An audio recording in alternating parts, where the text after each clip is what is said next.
desejava habitar no meio do povo. Então, Deus santo, seu caráter santo, Deus demonstra o seu caráter através das suas leis. Mas agora, para ter comunhão com Deus, o povo precisaria chegar diante de Deus e ser santificado. Por isso que Deus estabelece, então, ofertas de perdão dos pecados e oferta de comunhão. Essas eram as instruções de Deus agora para Moisés e para o povo, ok? Então nós vimos algumas ofertas, Deus estabelecendo ali algumas ofertas de comunhão e ofertas de redenção. Ofertas de comunhão, ofertas pacíficas, oferta de manjares e oferta de comunhão. A oferta de holocausto, você pode anotar aí, a oferta de holocausto, ela é uma oferta de consagração ao Senhor. Nós lemos, você vai ver que a gente leu a instrução e depois tem mais algumas recomendações, tá? Isso que a gente viu agora no capítulo 6. Mas prioritariamente a oferta de holocausto é uma oferta de consagração ao Senhor. A oferta de manjares é a oferta que demonstra, que aponta para Cristo como nosso alimento. Essa era uma oferta de manjares, que também era uma oferta de comunhão. E a oferta pacífica era uma oferta que apontava para a paz que nós temos com Deus através do sacrifício de Cristo. Por isso que é a oferta pacífica, é a paz que temos com Deus através do sacrifício de Cristo. Então, a paz com Deus é comunhão, ok? Então, essas ofertas, elas estavam sendo estabelecidas por Deus agora, para que o homem pudesse se relacionar com ele. Pois bem, chegamos no capítulo 7 e nós vamos continuar, então, vendo algumas recomendações em relação a essas ofertas. Capítulo 7, versículo 1 diz assim: esta é a lei da oferta pela culpa, coisa santíssima é. Uma coisa, algo importante a mencionar, a última parte do capítulo 6 está falando da oferta pelo pecado. E no capítulo 7, o início, está falando agora a oferta pela culpa. Tanto a oferta pelo pecado e pela culpa deveria fazer o quê? O ofertante deveria confessar o pecado e matar o animal. E essas duas ofertas, elas não eram ofertas de aroma agradável ao Senhor. Você vai ver que elas não tinham azeite e também não tinham incenso. Não eram agradáveis ao Senhor. Por isso que elas deveriam ser queimadas fora do arraial. A oferta pelo pecado e a oferta pela culpa. Na oferta de holocausto, na oferta de consagração ao Senhor, tudo era de Deus. Você vê Deus recomendando e dizendo o seguinte: olha, vai queimar tudo. Tudo deve ser queimado, a oferta de holocausto. Tudo deve ser oferecido ao Senhor. Mas na oferta pelo pecado, você vai ver que tudo é do homem. Está dizendo o seguinte: dá para o sacerdote. O sacerdote terá direito a comer do animal. Então, na oferta de holocausto, tudo é de Deus. Na oferta pelo pecado, tudo é do homem. Ok?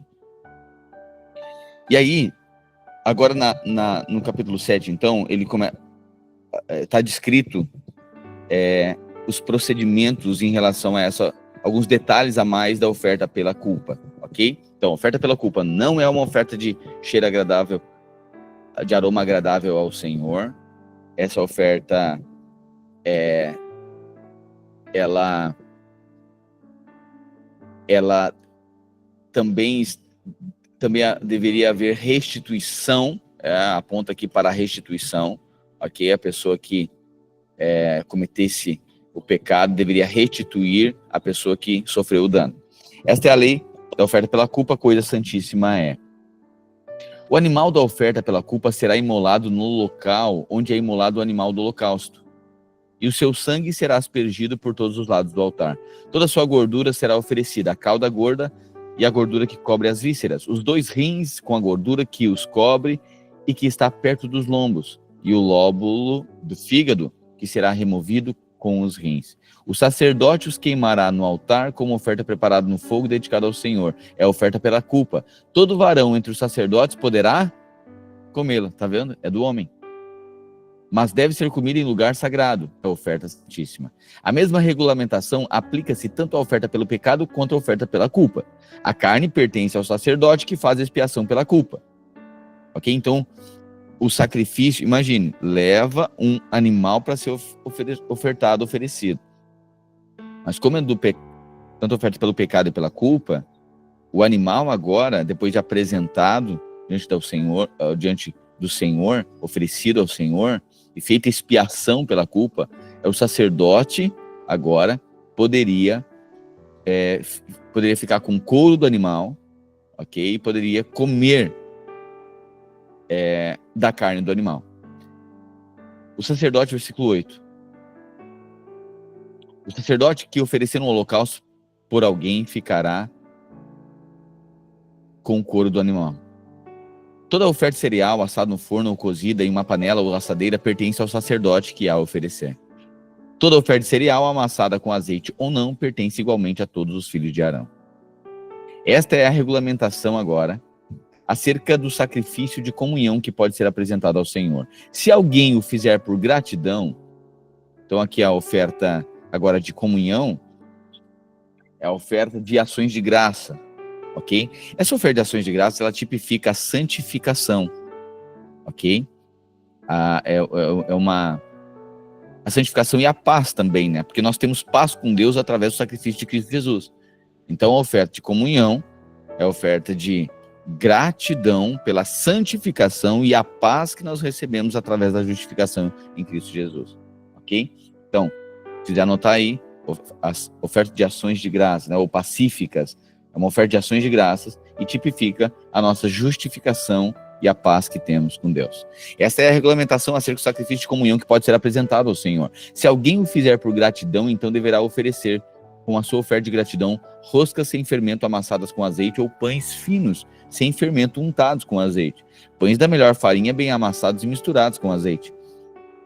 Tá vendo? Agora já tem a presença do azeite. Tá vendo? Porque é oferta de comunhão. Essa oferta é agradável ao Senhor. Com o seu sacrifício de comunhão por gratidão, apresentará a oferta com pães sem fermento.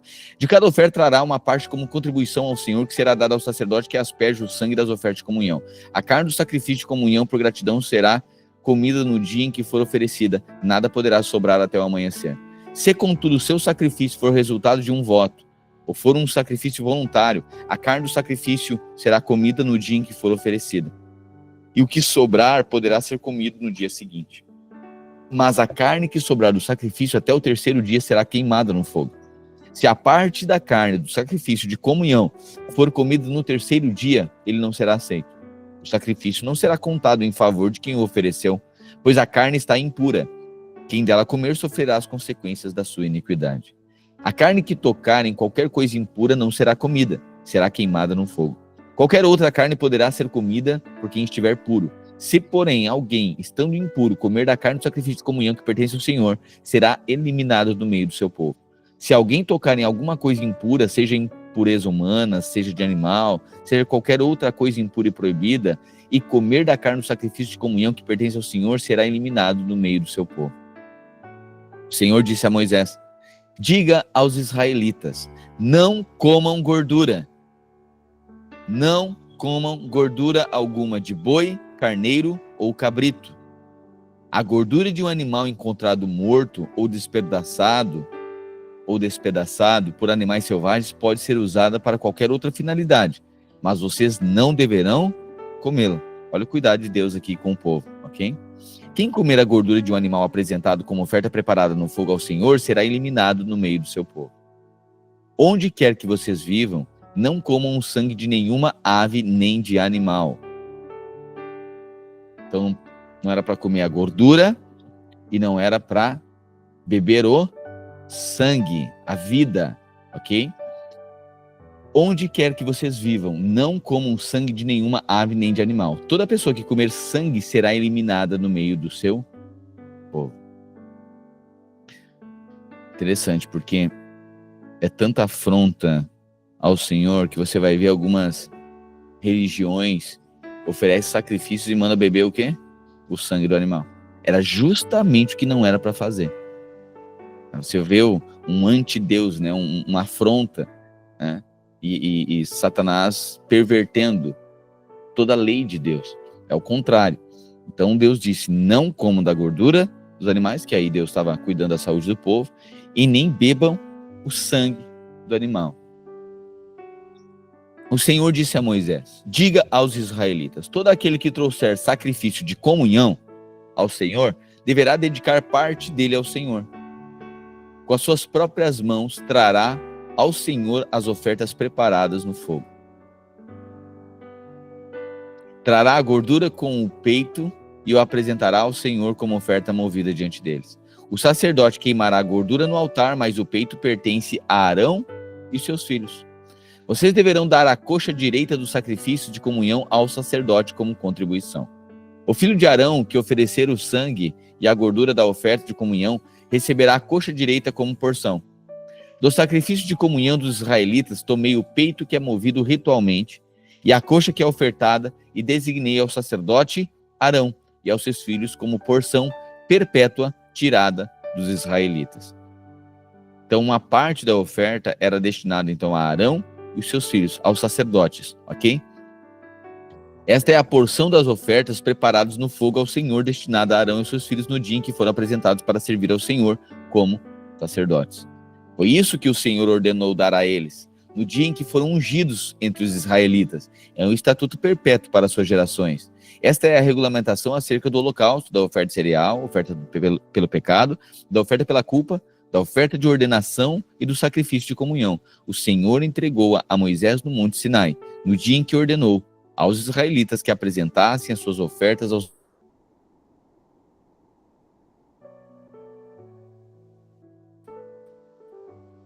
Levítico capítulo 8, então, agora vai falar a respeito da lei do sacerdócio. Agora fala a respeito da consagração do sacerdote. Então, assim, assim como é hoje, né?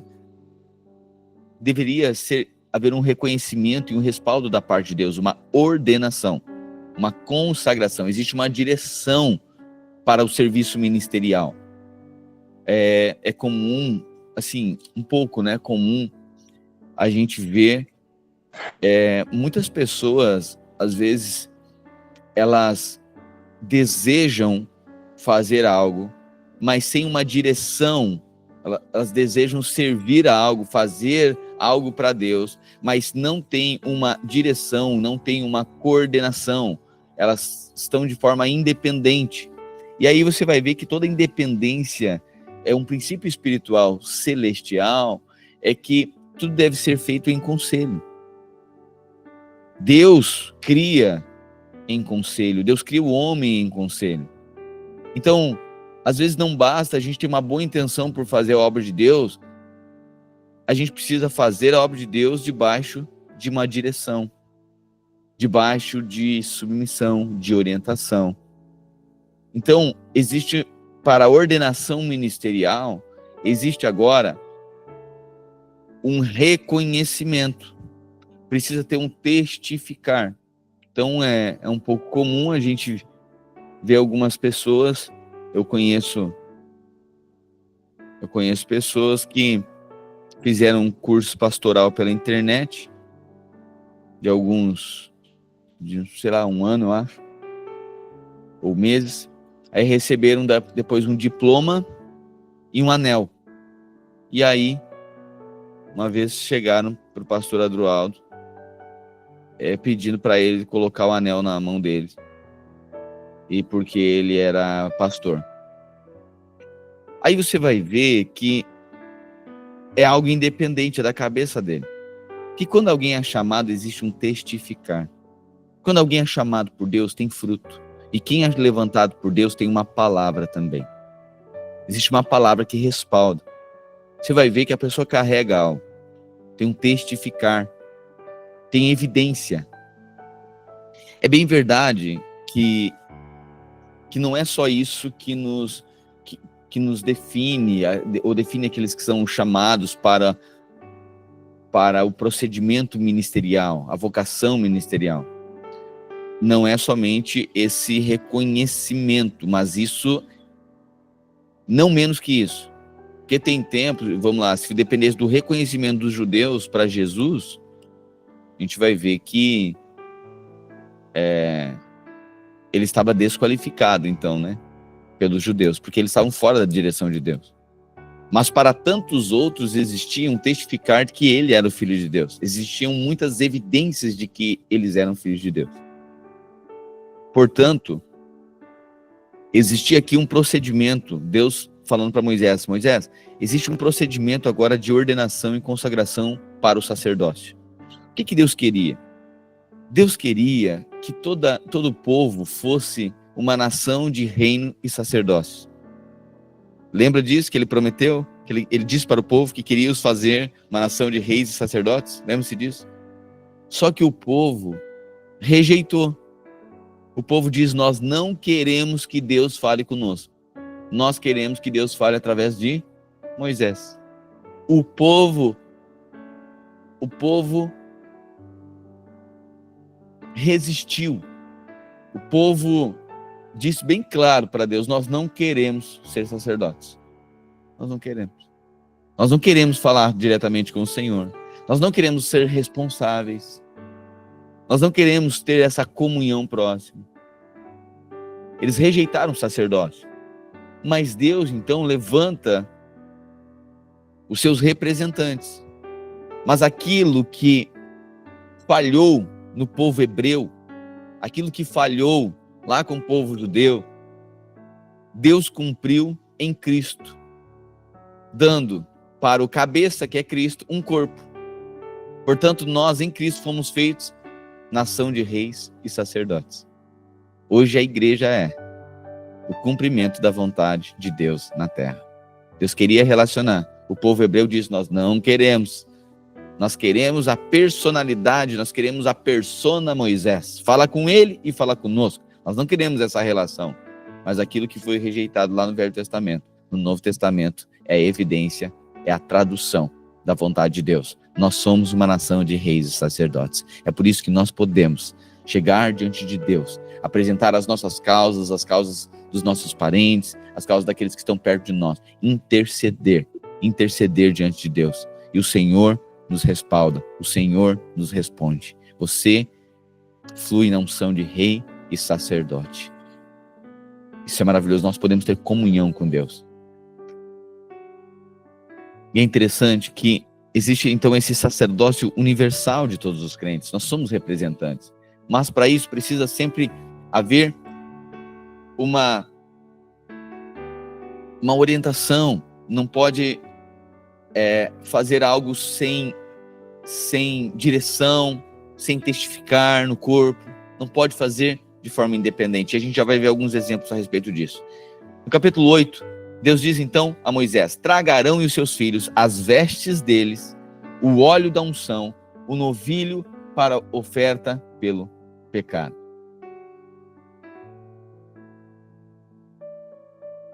O óleo, o novilho, os carneiros, os cestos de pães sem fermento. Traga toda a comunidade reunida à entrada da tenda do encontro.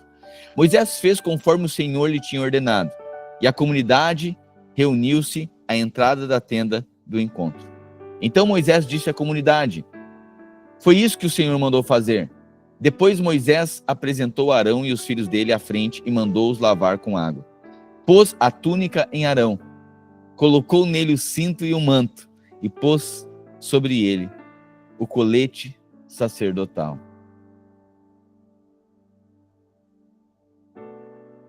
Depois prendeu o manto sacerdotal nele com o cinturão, também colocou o peitoral, no qual pôs o urim e o tumim. E colocou o turbante na cabeça de Arão com o diadema de ouro, isto é, a coroa sagrada, na frente do turbante, conforme o Senhor tinha ordenado a Moisés. Você lembra que nós lemos sobre a confecção, tanto dos materiais do tabernáculo, quanto as vestes sacerdotais? Pois bem, agora Deus está regulamentando isso tudo, e Deus está levantando pessoas, e os instituindo para representá-lo.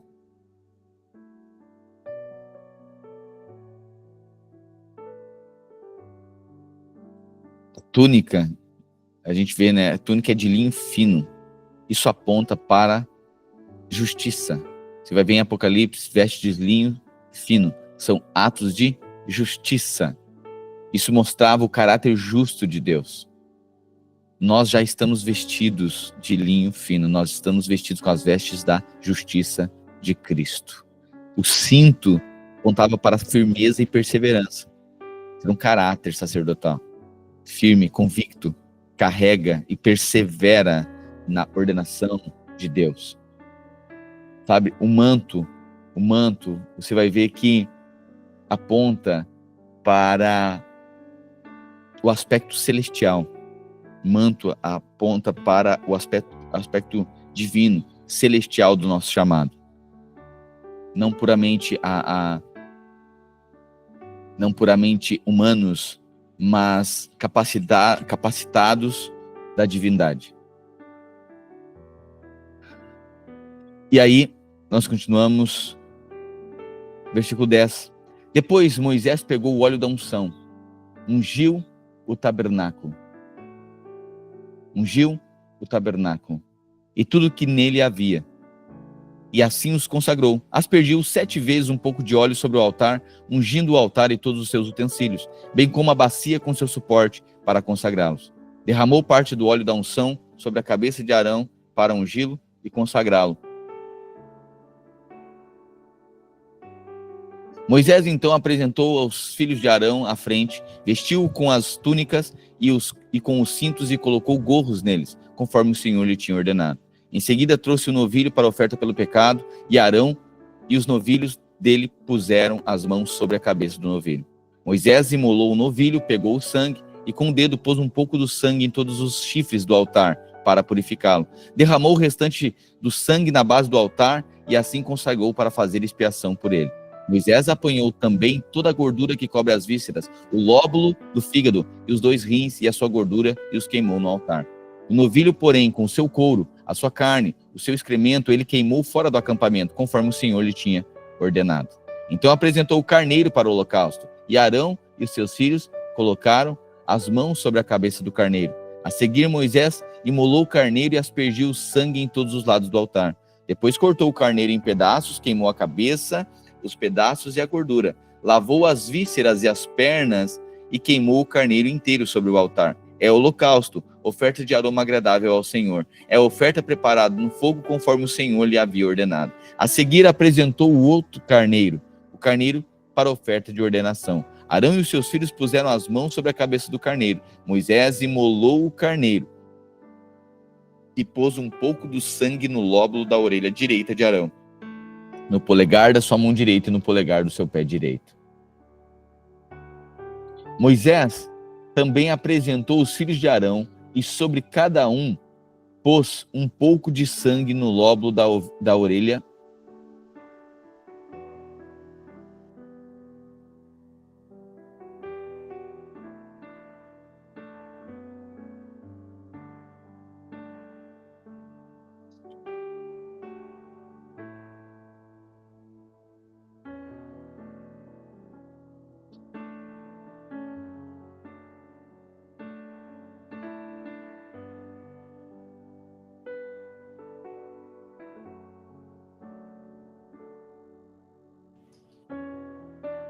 o lóbulo da orelha direita, no polegar da mão direita e no polegar do pé direito.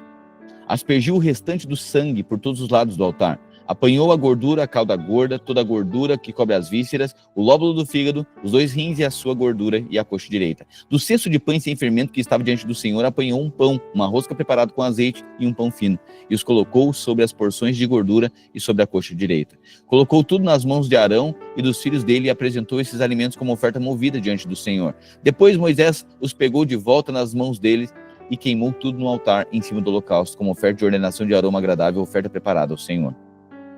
Moisés pegou também o peito, que era a sua própria porção do carneiro da ordenação, e o apresentou como oferta movida diante do Senhor, conforme o Senhor lhe tinha ordenado. A seguir, pegou um pouco do óleo da unção e um pouco do sangue que estava no altar e os aspergiu sobre Arão e as suas vestes, bem como sobre os seus filhos e as vestes deles. Assim consagrou Arão e as suas vestes, os seus filhos e as vestes deles. Moisés então disse a Arão e os seus filhos: cozinhem a carne à entrada da tenda do encontro, onde deverão comê-la com o pão do cesto das ofertas de ordenação, conforme lhe foi ordenado. Arão e os seus filhos deverão comê-la. Depois queimem o restante da carne e do pão. Não saiam da entrada da tenda do encontro por 7 dias, até que se completem os dias da ordenação de vocês, pois a cerimônia de ordenação durará 7 dias. O que se fez hoje foi ordenado pelo Senhor para fazer expiação por vocês. Vocês terão que permanecer dia e noite à entrada da tenda do encontro por 7 dias e obedecer às exigências do Senhor para que não morram. Assim me foi ordenado. Arão e os seus filhos fizeram tudo o que o Senhor tinha ordenado por meio de Moisés. No 8º dia, convocou Arão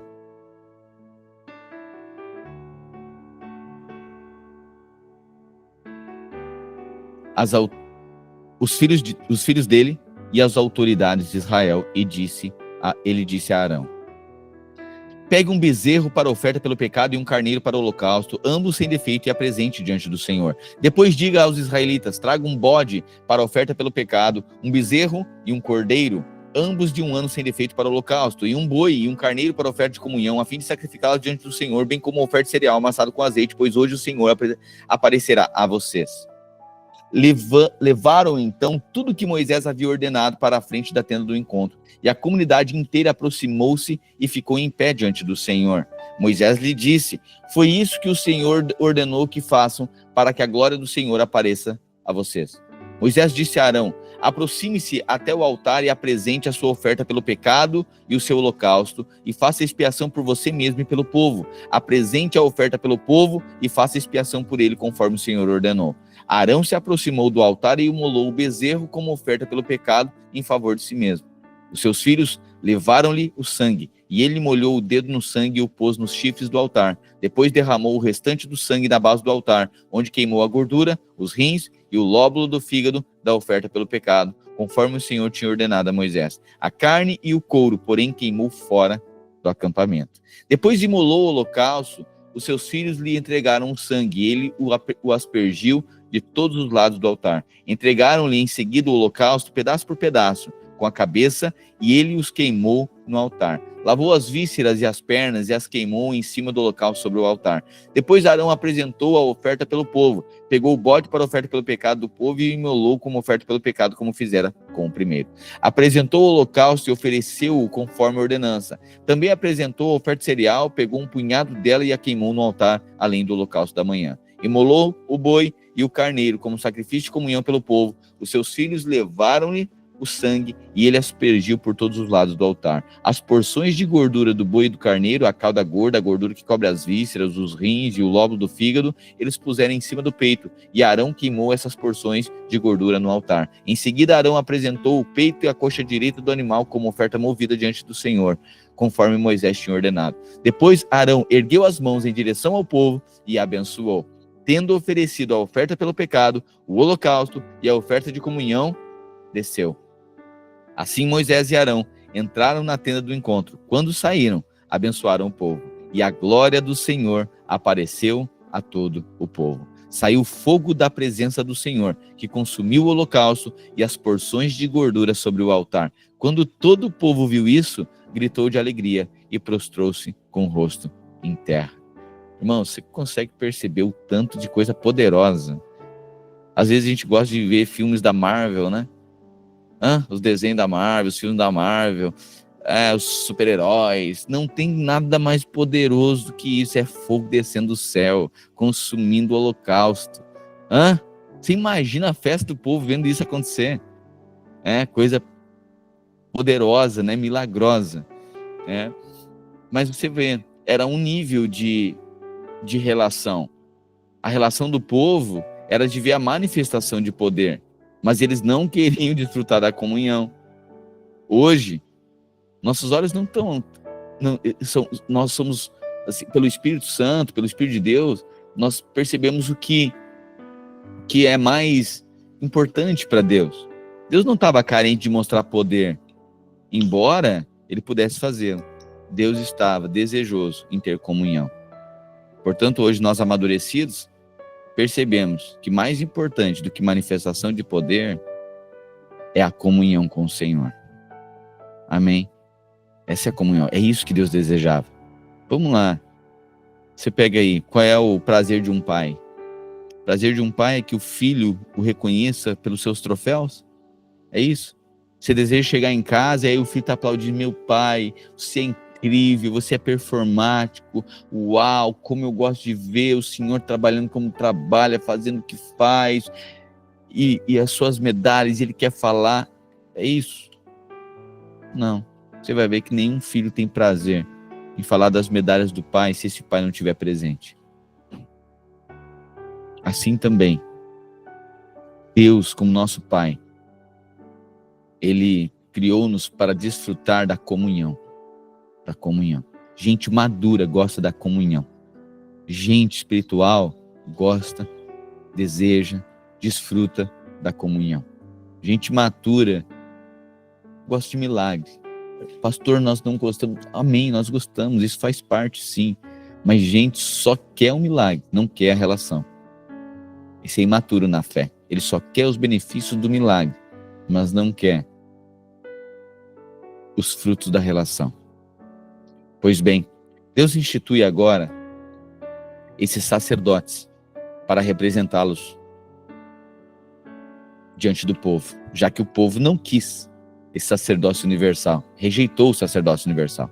Deus então chama Moisés, institui Arão e os seus filhos. O que acontece agora é que os filhos de Arão, que eles auxiliavam nos procedimentos do templo, do tabernáculo. Tem um episódio agora que tem um princípio espiritual muito importante. Vamos ver Levítico capítulo 10. Nadab e Abiú, eles eram filhos de Arão. Pegaram cada um o seu incensário, nos quais acenderam fogo, acrescentaram incenso e apresentaram fogo não autorizado. Outras versões vai dizer fogo estranho. Não sei se alguém tem aí fogo estranho. Profano, impuro, profano. Acenderam fogo, acrescentaram incenso e apresentaram fogo profano, não autorizado, diante do Senhor, ao contrário do que ele lhes havia ordenado. Então saiu fogo da presença do Senhor e os consumiu. E eles morreram diante do Senhor.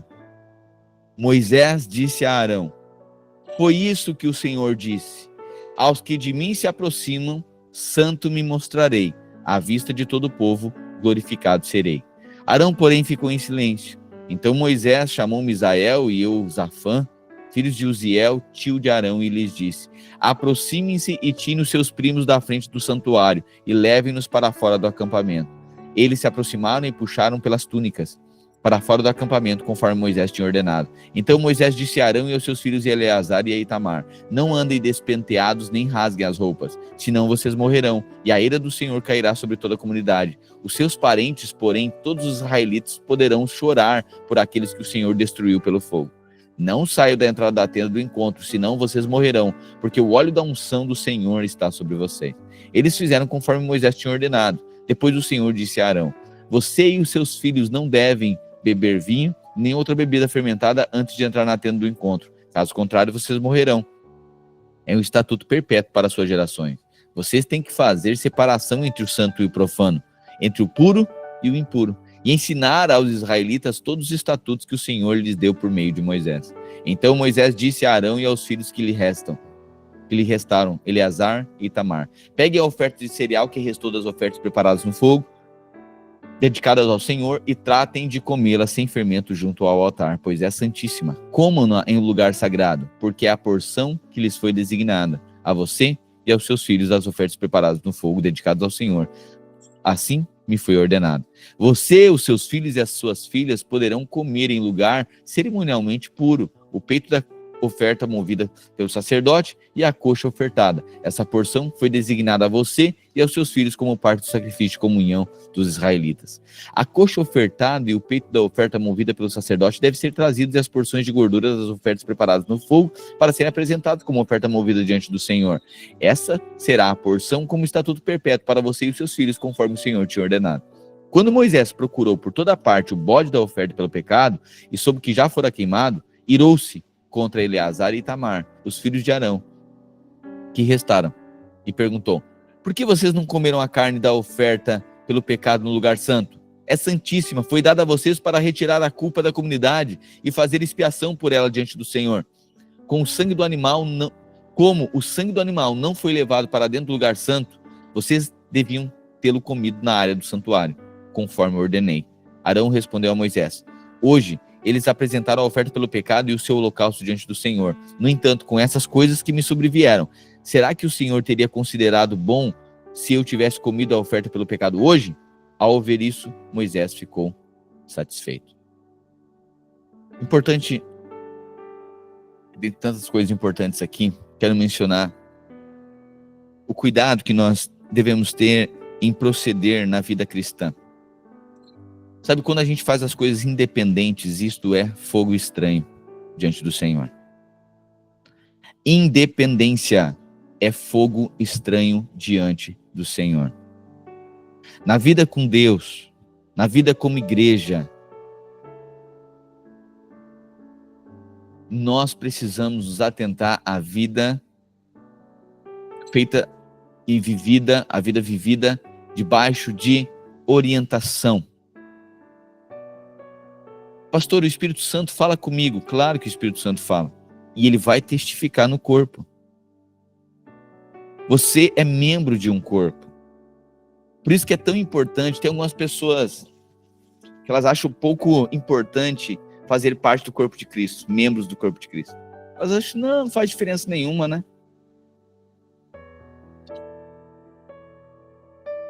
Eu tenho o Espírito Santo. Tem. Eu recebi a Cristo Jesus como meu Salvador. Sim. Eu sou um filho de Deus. É. Você está debaixo da direção do cabeça que é Cristo através do seu corpo? Não. Você não é membro de uma igreja? Não. Então você não tem direção. E existem coisas que a gente faz, muitas vezes, olha Nadab e Abiú. Eles pegaram seu incensário, acenderam fogo, e acrescentaram incenso e apresentaram diante do Senhor. Eles tinham uma boa intenção? Estava fazendo algo bom? Estava. Eu estou fazendo algo bom. É obra de Deus. Mas não, eles não tinham orientação. Eles estavam fazendo de forma independente. Então, às vezes, a gente percebe, na vida como igreja, pessoas iniciando projetos sem direção nenhuma. É bom o projeto, mas não tem orientação. Você vai ver que quer fazer de forma independente, não quer se submeter. Aí, algumas pessoas dizem assim: pastor, então quer dizer que a gente não tem diferentes dons? Tem. Então, existem coisas que a gente vai desenvolver, que Deus vai desenvolver a partir de nós? Sim. Ou quer dizer que todo mundo vai ser igual? Todo mundo vai fazer a mesma coisa na igreja? Não, nem todo mundo vai fazer a mesma coisa. A questão é que todos estarão debaixo de um governo por meio do corpo. Terão orientação. A questão toda não é fazer coisa diferente. A questão é fazer coisas diferentes sem orientação. Isso se chama presunção. Então, o pecado aqui de Nadab e Abiú é que eles quiseram apresentar diante do Senhor, fazer algo para Deus sem orientação. Eles querem fazer um projeto pessoal, eles querem fazer porque Deus falou com eles. Aí eles acham que Deus fala com eles e isto basta. Não, mas não, agora precisa testificar no meio do corpo. Aquilo que a gente faz sem orientação é fogo estranho diante do Senhor. Você viu a santidade de Deus? Eles caíram mortos porque apresentaram fogo estranho. Então não basta fazer a obra de Deus. Precisamos fazer a obra de Deus debaixo de uma orientação profética. É por isso que tem tanta gente que faz bagunça.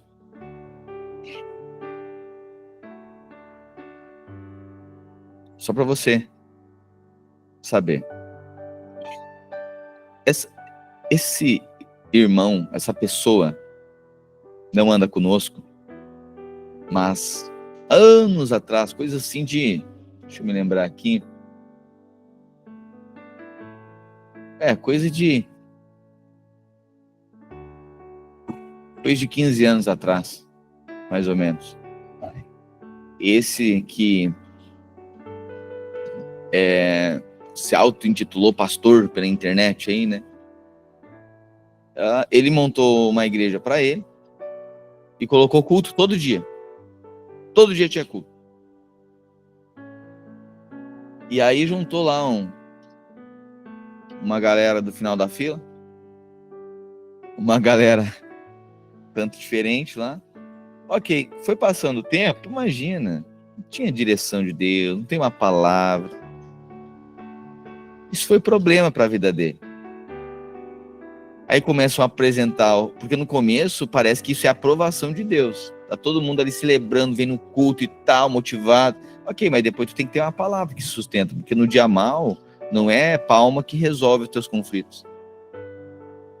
Não é vai lá, vai dar tudo certo, não é isso aí. Tem que ter uma convicção, uma identidade interior, um chamado, uma vocação, certo? E aí, passou o tempo, bom, terminou a igreja, não sei nem como tinha começado, né, mas terminou a igreja. Bom, foi o caos. E tempo atrás,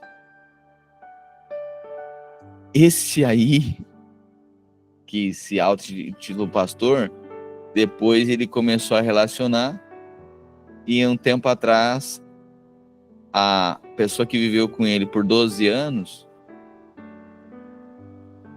nos procurou,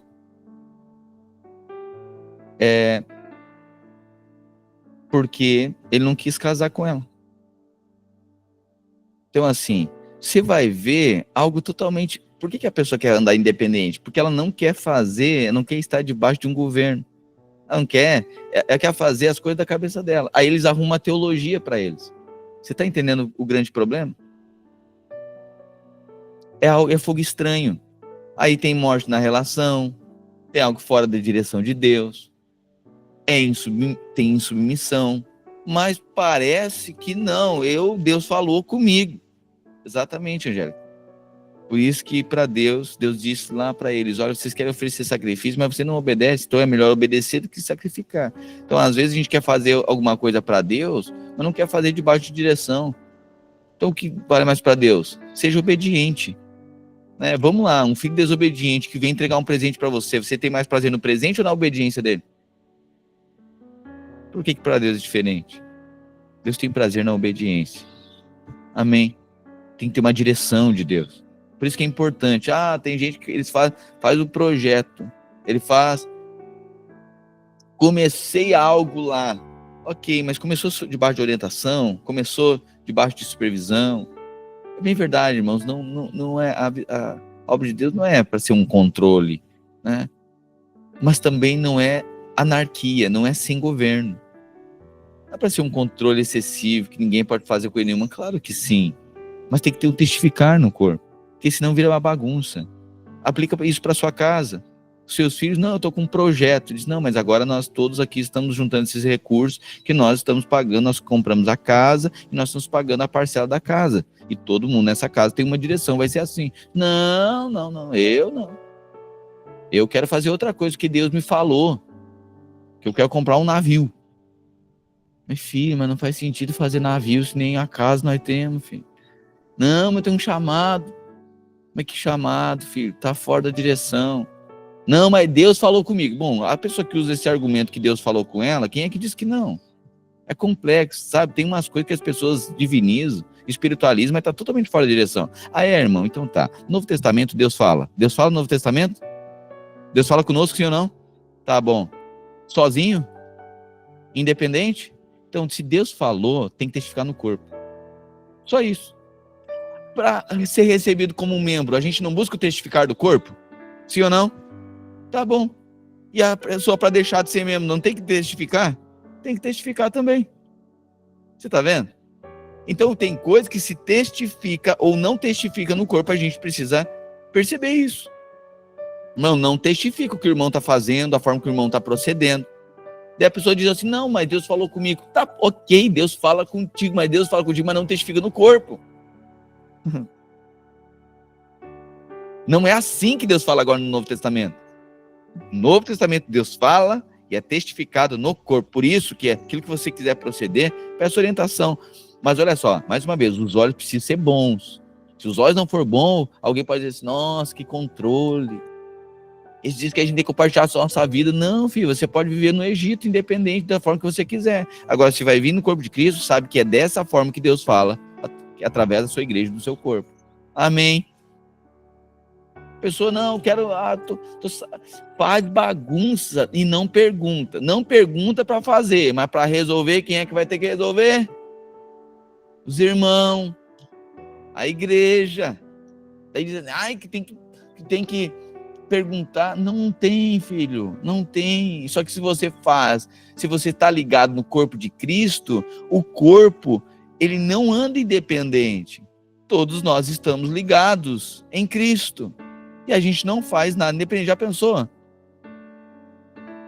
Não, hoje o seu coração quer dar uma banda. Ou o seu pulmão diz, não, hoje eu tô off. Hoje eu não vou funcionar. O rim diz, não, essa semana nós não vamos trabalhar, essa semana nós não queremos, nós decidimos tirar umas férias. Independente. E aí, o que vai acontecer? Vai ter prejuízo. Certo? Então, como o corpo, estão todos interligados, tem uma direção. Assim nós somos em Cristo. Agora alguém pode dizer, a mão pode dizer, nossa, que controle, hein? Filho, é que se tu sair desse corpo, eu queria ficar sozinho um tempo. Tá bom, fica. Depois não tem mais vida, apodrece. Então, às vezes, tem coisas que se os olhos são errados, a gente vê controle, mas na verdade aquilo está nos guardando. É assim como um adolescente dentro de casa, que tanto controle que tem dentro dessa casa. Porque tem gente mais responsável que eu. Entendeu? Então, esse capítulo 10 aqui, isso aqui é um princípio espiritual. Não apresentemos fogo estranho diante do Senhor. É bem verdade que não é para nós estabelecer guru também, né? Não, a pessoa não se move tudo. Porque não pediram. Porque não me chamaram. Bom, tem coisa que não precisa chamar. Tá vendo a pia cheia de louça, estamos rodando, os pratos caindo, precisa de convocação, precisa um plantão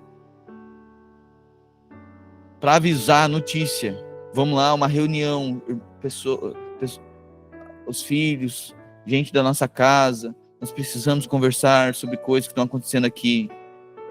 Olha, qualquer dia desse, vamos fazer uma escala para a louça, pelo amor de Deus, a louça está caindo, as coisas, a casa, ninguém mais aguenta. Tem chinelo no meio da casa, no sofá, é toalha por cima da cama, é o caos. Isso não precisa de orientação, isso aí é só você vai fazer. Vê, procede. Agora, se alguma coisa tiver, pastor, como é que a gente age? Bom, a gente age da seguinte forma. Mas eu não sei quando eu posso proceder. Bom, como é que é filho? Filho, você dá liberdade, ele vai fazendo, e você vai instruindo quando ele estiver errado. Então ele vai fazendo. Eu não deixo a minha filha. Não funciona assim, não, ela não pode falar nada dentro de casa, e nós vamos ensinar ela a falar todas as palavras certas. Daí quando ela falar tudo certinho, daí nós vamos dizer, agora a partir de hoje, com 7 anos de idade, agora tu pode começar a falar. Não é assim. Ela vai falando, mas o que está errado a gente sinaliza. Faz sentido? Assim também na vida da igreja. Você vai andando, vai percebendo, vai se colocando, ok, aquilo que estiver equivocado, a gente vai orientando, mas você tem liberdade dentro de casa. Amém? Para que nós guardamos? Para não haver fogo estranho entre nós. Você vai ver, é alguém que tem uma ideia mirabolante e tal, e ele quer fazer, aí começa uma outra guinada. Dá para ver, né, em muitas questões de ordem ministerial, né? A pessoa diz, pastor, tinha uma ideia que nós vamos fazer isso, nós vamos fazer aquilo, aquele outro. Eu disse, pois é, interessante, amém, dá para fazer. E verdade, dá para fazer um tanto de coisa. Por exemplo, eu sonho com, assim, eu coloco no meu coração, nós vamos ter muitos projetos com as crianças, né? Até com um timezinho de futebol, né? Atividade para as crianças e tal. Mas isso precisa ser no tempo certo também.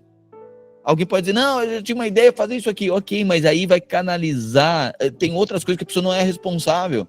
Ela quer fazer uma coisa, mas tem tantas outras coisas.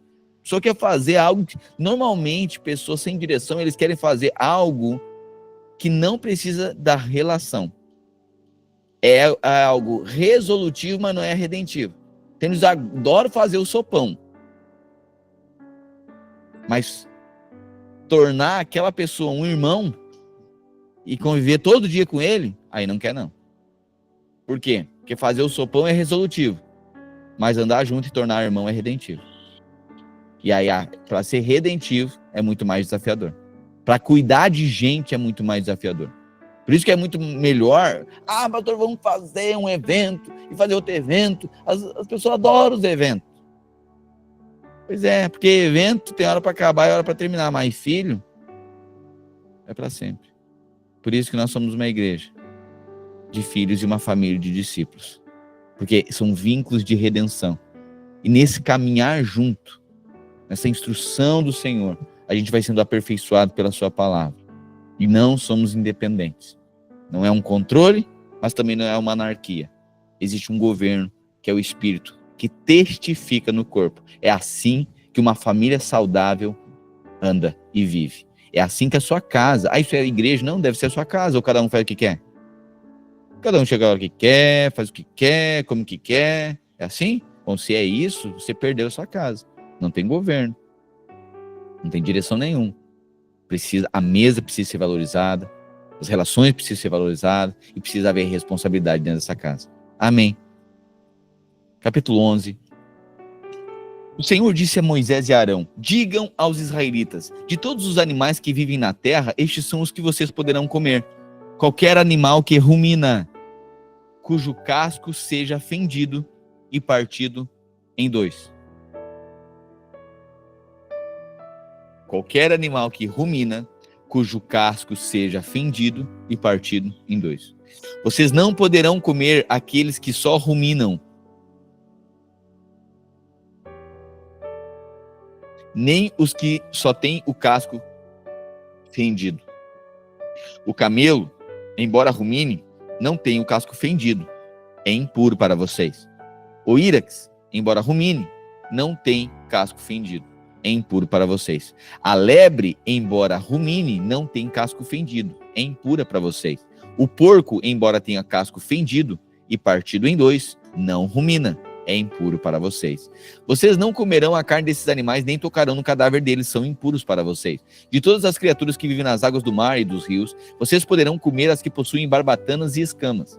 Todas as criaturas, porém, que vivem nos mares ou nos rios, que não tenham barbatanas nem escamas, quer entre todas as pequenas criaturas que povoam as águas, quer entre todos os outros animais das águas, serão impuras para vocês. Por isso, não poderão comer a carne delas e considerarão impuros os seus cadáveres. Tudo que vive na água e não possui barbatanas nem escamas será impuro para vocês. Essas são as aves que vocês considerarão impuras, das quais não poderão comer porque são proibidas: a águia, o urubu, a águia marinha, o milhafre, nenhuma espécie de falcão, nenhuma espécie de corvo, a coruja de chifre, a coruja de orelha pequena, a coruja orelhuda, nenhuma espécie de gavião, o mocho, a coruja pescadora e o corujão, a coruja branca, a coruja do deserto, o abutre, a cegonha, nenhum tipo de garça, a polpa e o morcego.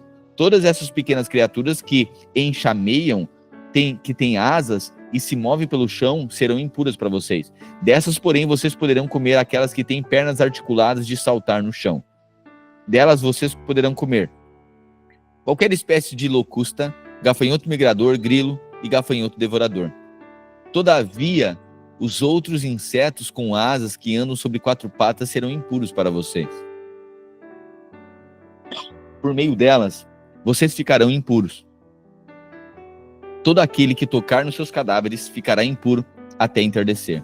Todo aquele que carregar o cadáver de alguma delas deverá lavar as suas roupas e ficará impuro até o entardecer. Todo animal cujo casco não é partido em dois ou que não rumina é impuro para vocês. Quem tocar em qualquer um deles ficará impuro. Todos os animais que andam sobre patas e que andam sobre a planta das quatro patas serão impuros para vocês. Todo aquele que tocar nos seus cadáveres ficará impuro até o final da tarde. Quem carregar o cadáver de algum deles lavará suas roupas e ficará impuro até o entardecer. Esses animais serão impuros para vocês. Dos animais que rastejam sobre a terra, estes são impuros para vocês. A doninha, o rato, qualquer espécie de lagarto grande, lagartixa, lagarto pintado, o lagarto da areia e o camaleão. De todos os que rastejam sobre a terra, estes serão impuros para vocês. Quem neles tocar, depois de mortos, ficará impuro até o entardecer. Tudo aquilo sobre o qual cair um deles depois de morto, qualquer que seja o seu uso, ficará impuro. Não importa se o objeto for feito de madeira, de pano, de couro ou de pano de saco. Deverá ser posto em água e ficará impuro até o entardecer. Então ficará puro. Se um deles cair dentro de uma vasilha de barro, tudo que nela houver ficará impuro e vocês quebrarão a vasilha. Qualquer alimento sobre qual cair essa água ficará impuro e qualquer bebida que estiver dentro da vasilha ficará impura. Tudo aquilo sobre qual cair o cadáver de um desses animais ficará impuro. Se for um forno ou um fogão de barro, vocês o quebrarão. Eles estão impuros e vocês os considerarão como tais. Se porém cair uma fonte ou em uma cisterna onde recolhe água, ela permanece pura, mas quem tocar no cadáver ficará impuro. Se o cadáver de um desses animais cair sobre alguma semente a ser plantada, ela permanece pura. Se porém foi derramada água sobre a semente e o cadáver de um desses animais cair sobre ela, esta será impura para vocês. Quando morrer um animal que vocês têm permissão para comer, quem tocar no seu cadáver ficará impuro até o entardecer. Quem comer alguma parte da carcaça deverá lavar as suas roupas e ficará impuro até a tarde. Quem carregar o cadáver do animal deverá lavar as suas roupas e ficará impuro até a tarde. Todo animal que rasteja sobre a terra é impuro para vocês e não poderá ser comido. Vocês não poderão comer animal algum que rasteja sobre a terra, quer se arraste sobre o ventre, quer ande de quatro ou com auxílio de muitos pés, são impuros para vocês. Não se contaminem com nenhum desses animais. Não se tornem impuros com eles, nem deixem que eles os tornem impuros. Eu sou o Senhor, o Deus de vocês. Consagrem-se e sejam santos, porque eu sou santo. Não se tornem impuros por causa de qualquer animal que rasteja sobre a terra. Eu sou o Senhor, que os tirou da terra do Egito para ser o seu Deus. Por isso sejam santos, porque eu sou santo. Esta é a regulamentação acerca dos animais, das aves e de todos os seres vivos que voam, que povoam as águas e de todo animal que rasteja sobre a terra. Vocês farão separação entre o impuro e o puro, entre os animais que podem ser comidos e os que não podem. O Senhor disse a Moisés, capítulo 12: diga aos israelitas: quando uma mulher engravidar e der à luz a um menino, estará impura por 7 dias. Como está impura durante o seu período menstrual.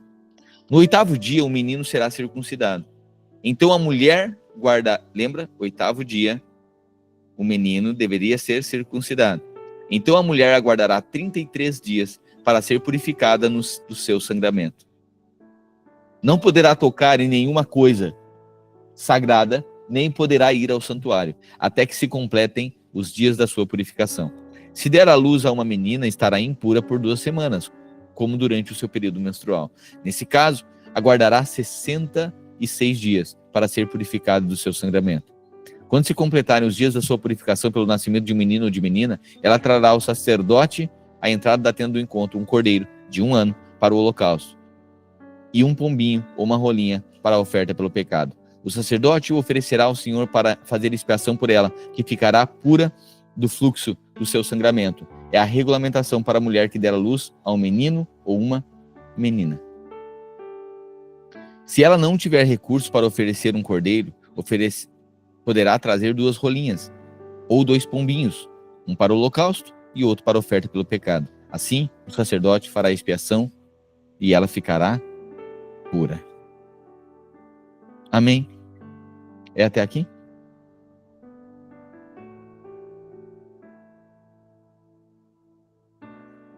Aleluia. Aleluia.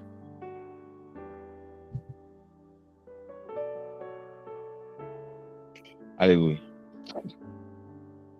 Que fica claro e evidente, então, nesse devocional de hoje, para mim tudo que Deus quer, que Deus nos chama a fazer, precisa iniciar nele. Deus não vai pedir nada que inicie a partir do homem.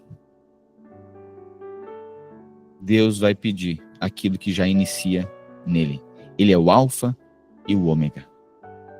Nadab e Abiú, eles iniciaram, eles que tiveram esse ímpeto. E Deus não aceita algo que é iniciado a partir da presunção humana. Há diferença entre o santo e o profano. Aquilo que é santo origina-se em Deus e permanece em Deus. O fogo estranho vai se originar no homem e não vai exigir o conhecimento da vontade de Deus ou a obediência à autoridade. Todo fogo estranho se origina no homem, na presunção humana, e não permanece, e não depende da vontade de Deus. Mas tudo aquilo que inicia no Senhor depende dele.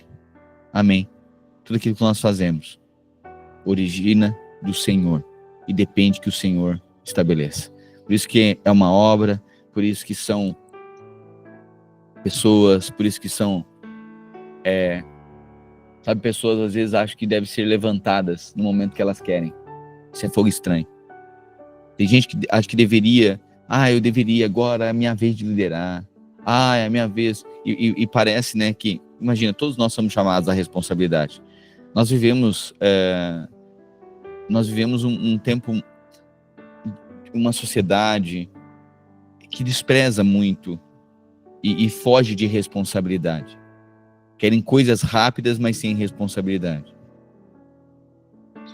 Nós vemos tempos de carência de liderança. E aí é resultado em muito, né, da falta de uma orientação paterna, da falta dessa estrutura familiar. E então é maravilhoso quando muitos se apresentam, ou alguns se apresentam como responsáveis. A igreja mesmo, né, nós andando como igreja, eu oro ao Senhor, Senhor, levanta irmãos responsáveis que liderem. Porque, irmãos, essa é a nossa vocação. Cada crente um sacerdote. Ok, eu sei que nem todos estarão exatamente à frente de algo, mas estarão juntos, estarão assim empenhados, sabe, as pessoas que estão ali para somar, não são problema, não são só para ser cuidados, mas estão empenhados em cuidar, mas assim como com os kids, assim como os jovens, os adultos, né, irmãos responsáveis, sabe, que no momento que pregam o evangelho, que vão lá, relacionam com alguém, fluem o seu dom, trazem para a comunhão, estabelecem um lugar de comunhão. Irmãos responsáveis, são responsáveis por cuidar, são responsáveis por gerar, responsáveis em cuidar, em apacentar, em guiar, em instruir, em financiar.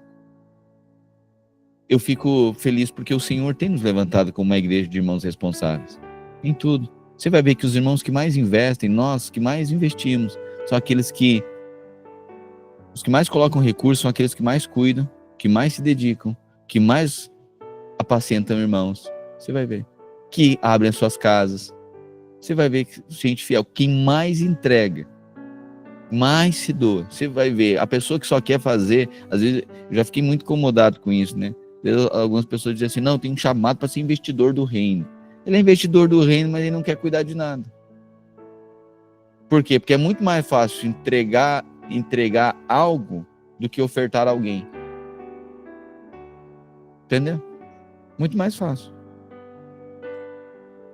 Sei que quem estava compartilhando comigo esses dias, que o pai que tem um conhecido, que aí ele viaja muito, enfim, e aí ele quer compensar e a sua falta, né? Sim, é isso. Que ele, pela sua ausência, e é muito declarado isso, não, eu Eu trabalho bastante para dar o melhor para minha família. Então, a relação é um comércio. Por quê? Porque ele achou que o sucesso tá nisso. Tá em ele poder garantir a sobrevivência daquela família. Mas você vai ver que muitos não morrem de fome, mas morrem de quê? De solidão, de falta de paternidade, morrem de desgosto da vida, morrem pelos conflitos e não tem uma palavra que sustente no dia mal. Você percebe isso? Né? Então, assim, nós somos chamados à responsabilidade de gerar, de andar junto, sabe? De chegar com o irmão, ter uma conversa profunda com ele, pegar a palavra, não é no eu acho. Tá vendo que o irmão ali... Interessante que vários desses pecados, mais para frente a gente pode comentar um pouco melhor, mas vários desses pecados aqui, que várias dessas ofertas pelo pecado, tinha o pecado de omissão, sabia? A pessoa via o que o irmão estava falando, o que o outro estava fazendo, estava testemunhando, mas não denunciava o pecado. Ela não era capaz. Denunciar o pecado não é falar para todo o arraial.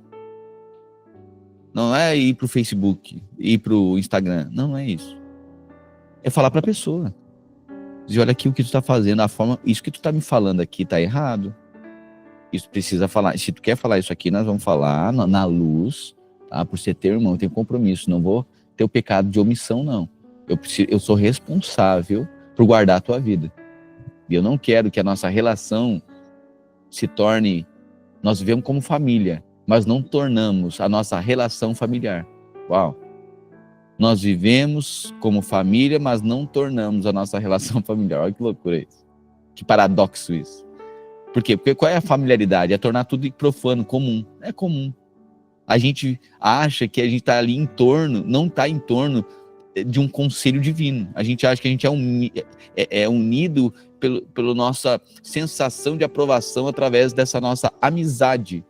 A gente é amigo. E aí a gente não tem mais compromisso com o propósito. Isso é fogo estranho. A gente não está empenhado em ser responsável por guardar o outro na palavra de Deus, instruir, afetar. Não, mas é o quê? É o conforto. Daí, ok, a gente é que nem o mundo. Daí tem um animal, tem um casal que é bom de relacionar. Para interesse do quê? Divino? Para cumprimento do propósito? Não, para o nosso próprio interesse. A gente quer fazer a nossa agenda. A gente acha que é interessante, porque a igreja é cheia de irmãos. Olha só, a gente está empenhado em gerar pessoas para a glória de Deus, pessoas mansas de coração, que traduzam a vocação divina. Amém? Mas aí, ao invés de nós sermos ofertados para os outros, quando a gente não entende isso, a gente quer que os irmãos sejam ofertados em nosso favor. Aí a gente faz o nosso grupo, tudo para nós, para o nosso benefício, e ninguém aqui tem o Espírito de Cristo para ser ofertado em favor de outros. A gente não quer redimir ninguém. É maravilhoso. Assim, eu não quero ser presunçoso aqui, mas hoje eu percebo que o Senhor tem nos levantado com uma responsabilidade de sermos uma igreja saudável. Né? E isso, muita gente vai gostar desse ambiente, mas não diz respeito só a gostar, precisa também se tornar responsável. Que quem não quer um ambiente com pessoas cordeiro? Irmãos, é fácil enganar a gente, sabia? A gente é cordeiro, a gente é ovelha. Mas a gente tem um pastor que nos defende. Sabe? A gente precisa estar consciente disso. Então, muitas vezes, pessoas vão ver nesse lugar de pessoas mansas, sabe? Eles querem fazer outra coisa. Eles querem estabelecer outra coisa. Né? Que a gente é cordeiro. Às vezes, na boa intenção. E às vezes nós podemos cair nesse laço de achar que esquecer do propósito, da vocação. Né? Nosso propósito, irmãos, é gerar pessoas para a glória de Deus. Uma família. Sabe, gerar. Cada comunhão, cada celebração, cada GC, estamos ali gerando. Eu tenho pedido para o Senhor, levanta cada vez mais irmãos responsáveis para liderar. Que o Espírito Santo coloque. Assim, eu não vou dizer nem desejo, se bem que o querer efetuar é do Senhor. Mas não vou dizer nem desejo. Mas a responsabilidade. Porque tem coisa que a gente não faz porque deseja, faz porque é responsável. Ninguém deseja. Quem é que deseja? Acordei hoje. Nossa, mas hoje eu quero lavar um telhado com lava-jato. Nossa, mas hoje eu quero limpar umas calhas. Hoje eu vou lavar as paredes da casa. Nossa, mas hoje eu vou arrumar uma coisa. Ninguém, não é desejo. Mas a gente faz por quê? Que é responsabilidade. Então talvez se você não tem desejo, o Senhor o chame para uma posição de responsabilidade. Olha o que Jesus disse: Pai, se for possível, não é do meu desejo. Se for possível, se tiver alguma outra forma de fazer, faça. Mas, sobretudo, faça conforme a tua vontade. Jesus estava dizendo: Pai, eu não quero. Sabe o que? Não é que Jesus não queria ir para a cruz. A gente acha que Jesus estava querendo. Não. A cruz era o mínimo. Tanto é que ele se entregou, ele não foi forçado. Não era a cruz que Jesus não queria ir. Ele não queria perder a relação com o Pai. Em todo tempo, Deus chama Jesus chama Deus de Pai.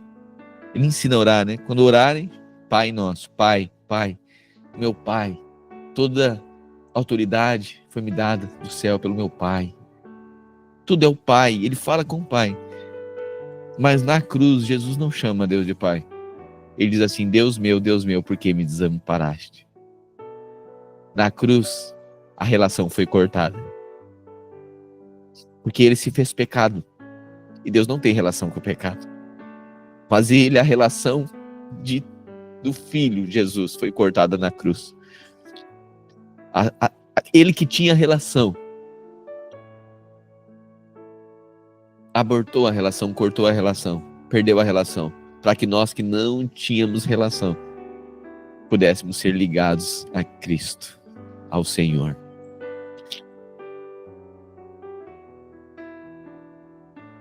Que o Senhor nos levante como uma família de responsáveis como Cristo. Se responsabilize. Assuma. Sabe, Deus deu dons para você. Deus deu habilidades para você. Oferte sua vida ao Senhor. Como muitos irmãos têm ofertado, quero mais uma vez, e agora encerrar aqui. Sou grato ao Senhor por cada um dos irmãos. Eu sou só um irmão responsável no meio de irmãos responsáveis. Certo? Eu não tenho desejo nenhum, irmãos, de ter meu nome engrandecido, sabe? Eu tento fugir disso. Porque parece que a sociedade, as pessoas buscam, né, uma persona. É bem verdade que também não me ausento e reconheço aquilo que Deus me chamou. Mas a igreja não é feita de um pastor poderoso. Embora o pastor possa ser usado por Deus, possa expressar Cristo. Uma igreja é feita, o sacerdócio universal dos crentes, uma igreja é feita de irmãos responsáveis. Talvez você não vai falar como o pastor fala, mas nem é esse o objetivo. O objetivo é que você se pareça com Jesus. Fale como ele. Perceba como ele se doe como ele. Nós estamos sendo forjados no Espírito de Cristo. Então eu sou grato aqui. Quando eu sou grato aqui, não, eu sei, né, as pessoas estão fazendo para mim. Às vezes eu fico constrangido aqui, os irmãos no Garden e tal. Parece, então, eu fico pensando, será que essa pessoa está interpretando? Porque se ela está fazendo para o pastor, um dia vai chegar a conta, porque eu nunca vou conseguir pagar. Não, um dia chega o boleto, né? Eu preciso saber, nós precisamos saber que estamos fazendo ao Senhor. E porque estamos fazendo ao Senhor, estamos servindo irmãos. Sabe? Tá, pastor, mas e por que o senhor está agradecendo então se não é para ti? É porque eu sou grato aos meus irmãos, que estão responsáveis, tanto quanto eu, em cuidar e gerar filhos para Deus. Então eu sou grato a Jesus pela vida de cada um que tem ofertado sua vida em favor de seus irmãos. Amém. Não sou grato porque fizeram para mim. Assim como eu também estou fazendo para quem?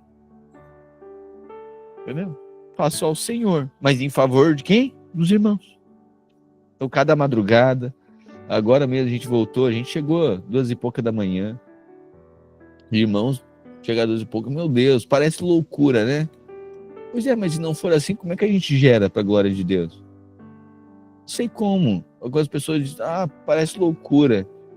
Pois é, eu não acho, tem que ser mais equilibrado. Pois é, eu não acho equilibrado perder a sua vida. Eu não acho equilibrado. Eu não acho equilibrado morrer numa cruz. Eu não acho equilibrado. Jesus desequilibrou. Eu não acho desequilibrado alguém descer do céu para dar a vida por gente que ele nem conhece na terra. Não acho equilibrado isso. Isso é um desequilíbrio. A cruz é um desequilíbrio. Mas existe uma equação que o mundo não conhece, não é matemática. É a loucura da cruz. Quem perde, ganha. Quem ofertar a sua vida em favor de outros vai ganhar. Quem preservar seu casamento vai perder. Mas quem doar ele em favor de outro vai ganhar. Sabe o que é isso?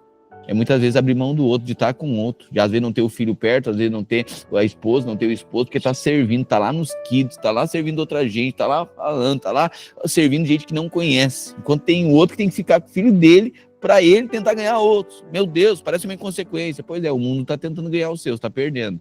Mas aquele que ofertar a sua vida em favor de outros vai ganhar. Sabe quando você recebe algo da parte de Deus, quanto mais você doa, se coloca como responsável pelos seus irmãos. Cuide daquilo que Deus ama. E Ele cuidará daquilo que você ama. Amém? Uma boa tarde para você. Que tudo que façamos ao Senhor, inicie nele. Não somos Nadab e Abiú.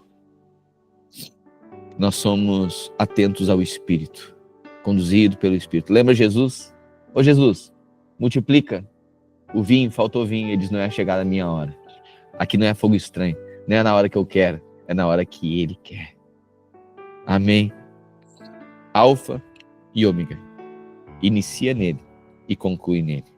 Só pode concluir aquilo que iniciou no Espírito. Deus só vai concluir na nossa vida aquilo que Ele mesmo iniciou. Amém? Amém. Jesus, te agradecemos pelo Espírito de revelação. A Tua palavra, que é viva, é eficaz, é mais penetrante que uma espada de 2 gumes e divide aquilo que é pensamento natural e aquilo que é espiritual. Eu sou grato por cada um dos meus irmãos, que a quem, ó Deus, o Senhor tem revelado a vocação, o chamado, nos colocado nesse lugar de responsabilidade. Estamos fazendo ao Senhor, mas servindo pessoas. Porque aqueles que acolhem pessoas, sem saber, acolhem anjos. É isso que a Tua palavra diz. Jesus, nos dê a consciência dessa relação. Sermos ofertados em favor de irmãos, uma família, cheia de responsabilidade, que afeta, que é afetada, que fala, que consola, mas que confronta também. Porque queremos que todos amadureçam em Cristo Jesus. Ao ponto de chegarmos à plena maturidade da fé. Não queremos ser meninos levados por todo vento de doutrina, inconstantes, levados por sopro, por vento. Queremos ser guiados e firmados pela Tua palavra. Encontrados com pisadas que deixam nossa pesada que deixa uma marca. Deixa, Deus, um caminho, rastros, onde nós passarmos há uma convicção, há um rastro de convicção, pegadas firmes, um andar altaneiro, de gente que se move firmemente no propósito de Deus. Nós oramos e te agradecemos pela Tua palavra no dia de hoje, nesse devocional que o Senhor tem nos dado, a quem o Senhor tem nos dado também. Somos gratos por poder ter a Tua palavra. Muitos outros, há 1500 anos atrás, ó Deus, muitos outros queriam ter isso e não tinham. Eles desejavam a Bíblia, países no comunismo, que desejam até hoje ter acesso à palavra e não têm, e nós podemos aqui, ó Deus, comê-la todos os dias. Ah, Jesus, faça chegar, Deus, com a Sua eterna bondade, amor, faça chegar a palavra a esses. E se depende de nós, do que depender de nós, nós faremos chegar àqueles que estão próximos de nós. Usaremos daquilo que temos como ferramentas e instrumentos para propagar o Evangelho, apressando a volta do Senhor.